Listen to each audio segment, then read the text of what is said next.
Et bonjour à tous et bienvenue dans cette nouvelle leçon de piano musique. Aujourd'hui, nous sommes dans le 8e module du niveau débutant, dans la leçon de technique. Et je vais vous parler aujourd'hui des lectures à vue et on va apprendre les 4 principes fondamentaux pour bien réussir une lecture à vue. J'ai choisi de faire cette leçon car moi, personnellement, j'ai été introduit assez brusquement dans le monde des lectures à vue. J'étais en concert, en jam session, donc avec des gens qu'on ne connaît pas en plus. On était en trio, piano, basse, batterie, et on m'a mis une partition, on m'a dit « Ah, on va faire tel morceau ». Je ne le connaissais pas, mais on m'a mis la partition devant les yeux, il y avait le public, et j'ai entendu le batteur donner le départ, 1, 2, 3, 4, et puis ça y est, il faut jouer. On commence le morceau et on ne s'arrête pas jusqu'à la fin. Il y a la mélodie, il y a les accords, il y a les autres musiciens accompagnés lorsqu'ils font des solos, il faut improviser lorsque eux m'accompagnent, enfin bref. Je m'en suis sorti, mais le résultat n'était pas extrêmement bon. C'était vraiment la première fois que je faisais des lectures à vue et en public, encore plus de pression, encore plus de peur, de stress sur « Ah, qu'est-ce que vont penser les gens si je me loupe ?» Et je me suis loupé. Mais je pense que c'est là qu'il y a déjà un premier travail à faire, c'est de tout simplement éviter de penser à ce que comment vont réagir les gens, tout simplement, surtout si on est en public, bien sûr, chez soi, il n'y a pas de personnes qui nous regardent, qui nous entendent jouer. Et si on est en public, éviter de se poser des questions, ah, qu'est-ce qu'ils vont penser si je joue un mauvais accord ou si je me trompe de mélodie, peu importe. Déjà vaincre cette peur-là, ça y est, on se met dans le moment et on joue. Ça, c'est déjà peut-être le tout premier travail à faire, mais il y a quand même d'autres principes que j'appelle les 4 bons réflexes, les 4 principes fondamentaux à apprendre dès le début. Et le premier, c'est qu'on lit toujours de bas en haut. Donc, d'abord la main gauche et ensuite la main droite. La basse sert vraiment de fondement dans le morceau.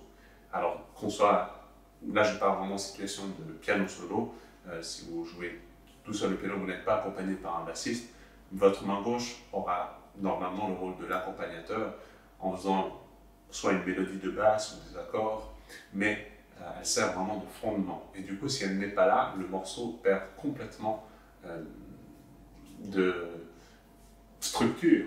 Vous pourrez très bien continuer la mélodie, mais si vous n'avez plus votre main gauche, ça s'entend vraiment tout de suite. Et donc, c'est sûr qu'idéalement, il faudra avoir les deux mains, mais on lit d'abord toujours de bas en haut pour être sûr vraiment d'avoir ces fondements très solides. Du moins, c'est le cas pour la musique classique et la musique pop. Pour le jazz, c'est un tout petit peu différent parce que la main gauche en général n'est pas indiquée, c'est plutôt des accords qui sont indiqués, mais ça, ce sera pour les prochains niveaux. Pour l'instant, pensez toujours à lire la main gauche en premier. Deuxième bon réflexe, c'est que si on a le temps, avant de commencer à jouer, toujours analyser un petit peu le morceau. Donc moi, quand j'ai dû faire cette lecture à vue que je vous disais en public, je n'ai eu aucun temps de préparation. On m'a mis la partition, le batteur a donné le départ, et puis on est parti. Alors que si on est chez soi, d'habitude, on a quand même le temps pour bien regarder la partition, regarder s'il y a des passages qui paraissent plus complexes, s'il y a des barres de reprise, quelle est la tonalité, est-ce qu'il y a beaucoup de dièse, beaucoup de bémol, est-ce que nous sommes en 4-4, est-ce que nous sommes en 3-4, ou encore autre chose. Donc toutes ces petites analyses qu'on peut faire avant de commencer à jouer permettent vraiment de commencer le morceau avec déjà une longueur d'avance, parce qu'on sait déjà à peu près où se trouvent les difficultés. Et donc vraiment, si on a le temps, analyser déjà avant de commencer à jouer. Le troisième bon réflexe, c'est de regarder le mouvement général d'une phrase. Si on a une phrase « Merci le bus », j'espère que vous ne l'entendez pas trop. Si on a une phrase qui monte dans les aigus, ou si on a une phrase qui descend dans les graves, ça sera vraiment assez visible sur la partition. On verra un mouvement général, et c'est ça qu'on devrait essayer de voir, plutôt que de regarder une note individuellement, voir vraiment s'il y a un mouvement général qui peut nous faciliter. Si on voit que ça monte dans les aigus et que les notes sont quand même assez rapprochées, on peut se douter que peut-être c'est simplement la montée de la gamme en question, de la tonalité en question. Donc, essayez vraiment de se simplifier la vie en regardant le mouvement général des phrases. Pour finir, le quatrième point, le bon réflexe, le bon principe à avoir dès le début pour la lecture à vue, c'est une technique un peu plus avancée, mais que je vous précise quand même, de regarder s'il y a plusieurs notes qui sont jouées en même temps ou très rapprochées à une main. C'est généralement la main gauche, mais ça peut arriver également la main droite. Essayez de regarder s'il s'agit d'un accord.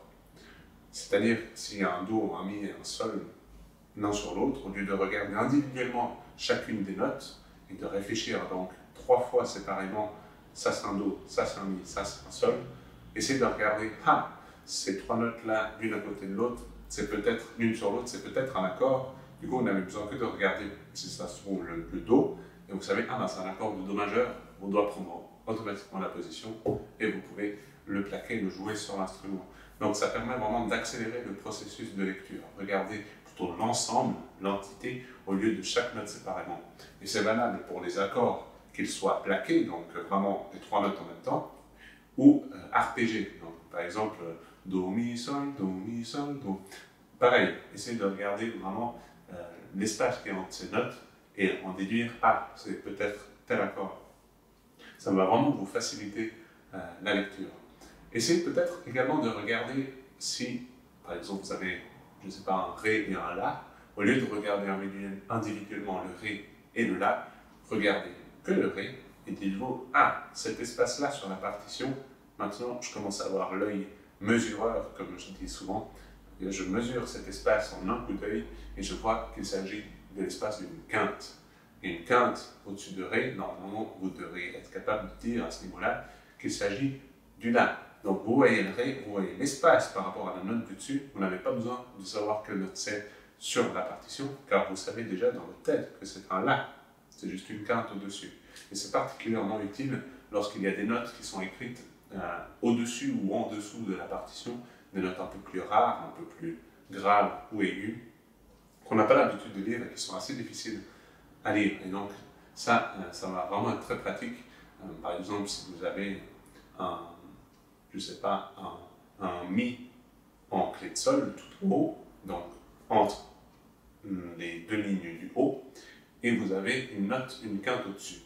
Et bien ça va être peut-être pas si évident de compter chacune des lignes et de trouver que c'est le Si. Par contre, si vous voyez avec votre œil mesureur qu'il s'agit d'une quinte, eh bien ça va être très très simple de trouver Mi et Si, et votre main, automatiquement, prendra la bonne forme. Et donc, je me suis un peu allongé sur ce 4e point, mais il n'est pas si évident que ça à expliquer. J'espère que mon message était assez clair.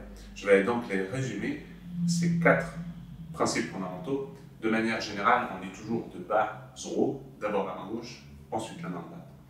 Ensuite, si on a le temps, avant de commencer à jouer, analyser le plus possible la partition, les barres de reprise, les difficultés principales, la tonalité et encore d'autres choses. 3e point, comprendre le mouvement général d'une phrase. Est-ce qu'on monte aux aigus, est-ce qu'on descend?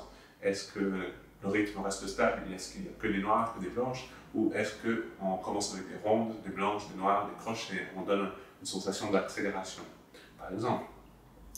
Et au final, 4e point un peu plus difficile, mais que je dis quand même, est-ce que vous êtes capable, essayez d'être capable de lire l'espace entre les notes, une tierce, une quinte, voire même l'accord, voir vraiment, s'il y a plusieurs notes qui sont jouées en même temps, l'ensemble plutôt que chacune des notes individuellement.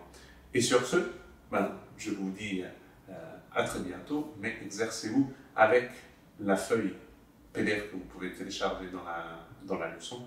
Il y aura les 4 points principaux qui sont écrits sur cette partition, et il y aura une partition à essayer de faire en lecture à vue. Et si vous êtes intéressé à me contacter pour me dire, voire même vous enregistrer, à m'envoyer votre enregistrement pour que je l'entende, où est-ce que vous avez eu de la difficulté, je me ferai vraiment un plaisir de vous aider pour améliorer vos lectures à vue. C'est quand même quelque chose qui prend beaucoup de temps, beaucoup d'entraînement, donc je vous conseille de vous entraîner vraiment très régulièrement avec ces lectures à vue, surtout si plus tard vous voulez vous lancer dans le monde professionnel de la musique. Voilà, je crois que j'ai assez expliqué, assez donné d'explications. Merci pour avoir regardé cette petite vidéo Et moi, je vous dis à très bientôt pour une prochaine leçon. Allez, ciao ciao.